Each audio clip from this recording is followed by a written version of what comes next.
Θεσσαλονίκη. Πάμε. Από εδώ τι θέλετε, τη Θεσσαλονίκη. Από εδώ τι θέλετε, πάμε. Λοιπόν, πάμε Θεσσαλονίκη, κανένα τα στοιχεία. Ποια κυρία καλημερίζω, παιδιά? Την κυρία Φωτεινή Κριστάνα. Κυρία Φωτεινή, τι κάνετε? Καλημέρα σας από Γλυκόζημη και Θεσσαλονίκη. Καλώς ήρθατε στη συντροφιά μας. Ευχαριστώ πάρα πολύ, καλώς σας βρήκα. Τι ωραία κεράσματα έχετε κάνει. Έχουμε κάνει τούρτα Πασόκ. Ναι. Και μπισκοτάκια εκτυπωμένα πάνω στη ζαχαρόπαστα, επίσης Πασόκ. Αυτά είναι έργα τέχνης τώρα, δεν είναι απλό γλυκό. Τον ήλιο, εγώ θέλω να ρωτήσω. Ποιος θα φάει τον ήλιο, λέει η Μαρία Αναστασοπούλου. Θα ήθελα να είμαι κοντά να σας κεράσω όλα, δυστυχώς.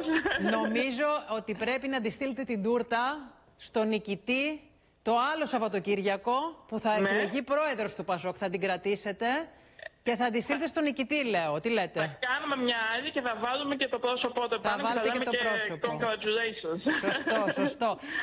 Έχετε και κάλπη εκεί μπροστά από την τούρτα? Ναι, ακριβώς. Είναι η κάλπη και τα ψηφοδέλτια. Κοίταξε να δεις. Ωραίο, εμπνευσμένο.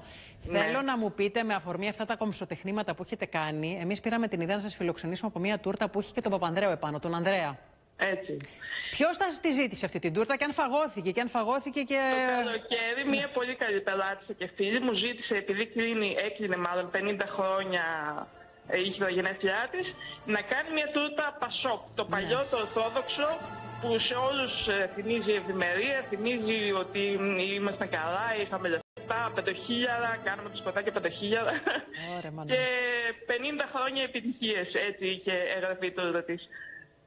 Οπότε καταλαβαίνετε ότι είδαμε την τούρτα με το 5.000 και τον Παπανδρέου και φτάσαμε σε αυτό το κομψοτέχνημα, δεσμευτήκαμε την άλλη Κυριακή, αν πάει όπως όλα δείχνουν, θα κανονίσουμε να τη στείλουμε δώρο, έτσι, κυρία Φωτεινή?